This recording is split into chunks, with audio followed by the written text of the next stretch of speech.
ગરમીમાં શરીરને ઠંડક આપે તેવું વરિયાળી અને પાનના શરબતનું પ્રીમિક્સ બનાવીશું અને તે જ પ્રીમિક્સમાંથી ઇન્સ્ટન્ટ શરબત બનાવીશું. Hello friends, welcome back to બાવેરીસ કિચન. વરિયાળી અને પાનના શરબતનું પ્રીમિક્સ બનાવવા માટે મેં 1 કપ વરિયાળી લીધી છે અને 10 થી 12 ઇલાયચી લીધી છે. હવે 1 ગ્લાસ પાણી ઉમેરવાનું છે અને વરિયાળી અને ઇલાયચીને રાત્રે પાણીમાં પલાળીને મૂકી દેવાની છે. તમારે 2 થી 3 કલાક પાણીમાં પલાળીને મૂક્યું હોય તો પણ મૂકી શકો છો, પણ રાત્રે પાણીમાં પલાળીને મૂકી દેવાની છે. બીજા દિવસે તમે જોઈ શકો છો કે વરિયાળી ફૂલીને ડબલ થઈ ગઈ છે અને ઇલાયચીનો કલર પણ સરસ આવ્યો છે. તો હવે સ્ટ્રેનર લેવાનું છે અને સ્ટ્રેનરમાં પાણી અલગ કરવાનું છે અને વરિયાળી અને ઇલાયચીને સ્ટ્રેનરમાં મૂકી રાખીશું, એટલે વરિયાળીમાં પાણી હશે તે નીતરી જશે.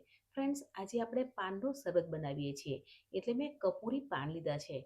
તમારે નાગરવેલના પાન કે કલકત્તી પાન લેવા હોય તો પણ લઈ શકો છો. અહીંયા મેં 25 કપૂરી પાન લીધા છે, તો પાનને સાઈડથી ધોઈ લેવાના છે. તમારે પાનની ફ્લેવર વધારે જોઈતી હોય તો કપૂરી પાન વધારે ઉમેરવા હોય તો ઉમેરી શકો છો, ઓછા ઉમેરવા હોય તો પણ ઉમેરી શકો છો.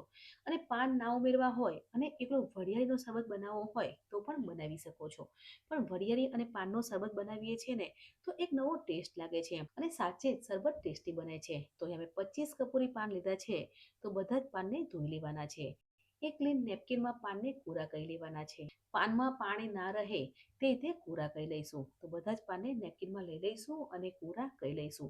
પાન કોરા થઈ જાય પછી ઝીણા સમારવાના છે, એટલે 4 થી 5 પાન લેવાના છે અને આ રીતે કટ કરવાના છે. નાના કટ કરવા હોય તો પણ કરી શકો છો અને આ રીતે મોટા પીસમાં કટ કરવા હોય તો પણ કરી શકો છો. તો અહીંયા મેં બધા જ કપૂરી પાનને ઝીણા સમારી લીધા છે. તો હવે આપણે અડધો કપ સાકર એટલે કે મિશ્રી લેવાની છે. તમારે ખાંડ લેવી હોય તો લઈ શકો છો, પણ મિશ્રી છે તે આપણા હેલ્થ માટે બહુ ગુણકારી છે, એટલે અડધો કપ સાકર લેવાની છે અને 3 ચમચી ગુલકંદ લેવાનો છે. ગુલકંદ ઉમેરીએ છીએ તો સાકર ઓછી લેવાની છે અને ગુલકંદ ના ઉમેરવો હોય તો સાકર વધારે લેવાની છે. તે તેનું પ્રોપર માપ છે. હવે વરિયાળીમાંથી પાણી અલગ થઈ ગયું છે, તો બધી જ વરિયાળી અને ઇલાયચીને મિક્સર જારમાં લઈ લેવાની છે અને આપણે કપૂરી પાન સમારેલા છે બધા જ પાનને મિક્સર જારમાં લઈ લેવાના છે. આપણે સાકર લીધી છે તેને મિક્સર જારમાં લઈ લઈશું, તે જ રીતે ગુલકંદને પણ લઈ લેવાનું છે અને 2 થી 3 બરફના ટુકડા ઉમેરવાના છે. બરફ ઉમેરીએ છીએ તો વરિયાળીનો કલર ચેન્જ નથી થતો, એનો નેચરલ કલર આવે છે અને પીસી લેવાનું છે. તમે જોઈ શકો છો કે વરિયાળી અને પાનનું પ્રીમિક્સ બનીને તૈયાર થઈ ગયું છે.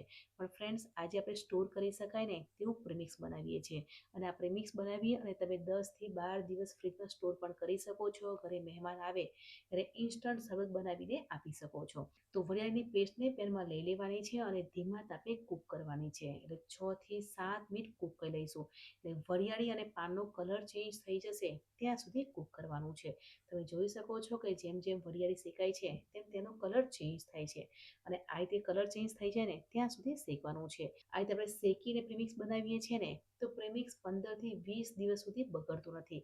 હવે મેં 2 ચમચી તકમરિયા એટલે કે સબ્જા સીડ્સ લીધા છે. એમાં થોડું પાણી ઉમેરવાનું છે અને પલાળીને મૂકી દેવાના છે. ત્યાં વરિયાળીનું પ્રીમિક્સ બનીને તૈયાર થઈ ગયું છે. તો ગેસ બંધ કરી લઈશું અને સ્ટ્રેનર લેવાનું છે અને પ્રીમિક્સને ગાળીને લેવાનું છે, એટલે વરિયાળીનો મોટો ભાગ હશે તે નીકળી જશે. તો બધી જ પેસ્ટને ગાળી લઈશું અને તમે જોઈ શકો છો કે વરિયાળી અને પાનનો શરબતનું પ્રીમિક્સ બનીને તૈયાર થઈ ગયું છે. પણ વરિયાળીને આપણે કૂક કરી છે એટલે તેનો કલર ચેન્જ થઈ ગયો છે, એટલે ફૂડ કલર ઉમેરવાનો છે. ફૂડ કલર ના ઉમેરવો હોય તો સ્કીપ કરી શકો છો, પણ ફૂડ કલર ઉમેરીએ છીએ તો કલર સારો આવે છે. તો એક કાચની બોટલમાં સ્ટોર કરીને મૂકી દેવાનું છે અને જ્યારે પણ તમારે શરબત બનાવવું હોય ત્યારે શું કરવાનું છે કે ઠંડુ દૂધ લેવાનું છે અને 4 મોટી ચમચી વરિયાળી અને પાનના શરબતનું પ્રીમિક્સ ઉમેરવાનું છે. તો ઇન્સ્ટન્ટ વરિયાળી અને પાનનું શરબત બનીને તૈયાર થઈ જશે. ઉપરથી સબ્જા સીડ્સ એ તકમરિયા ઉમેરવાના છે, ગુલાબના પાન ઉમેરવાના છે અને શરબત છે ને તે ઠંડો સર્વ થતો હોય છે એટલે બરફ ઉમેરવાનો છે. તો વરિયાળી અને પાનનો શરબત બનીને તૈયાર થઈ ગયો છે. તો ઉપરથી ગુલાબના પાન ઉમેરવાના છે અને મિક્સ કરી લઈશું. તો ફ્રેન્ડ્સ, ઘરે અચાનક મહેમાન આવે તો ઠંડો શરબત સર્વ કરી શકો છો. તમે આ રીતે પ્રીમિક્સ બનાવી અને ફ્રીજમાં સ્ટોર પણ કરી શકો છો. ગરમીની શરૂઆત થઈ ગઈ છે અને કંઈક ઠંડુ પીવાનું મન થાય તો ઘરે ઇન્સ્ટન્ટ શરબત બનાવી શકો છો.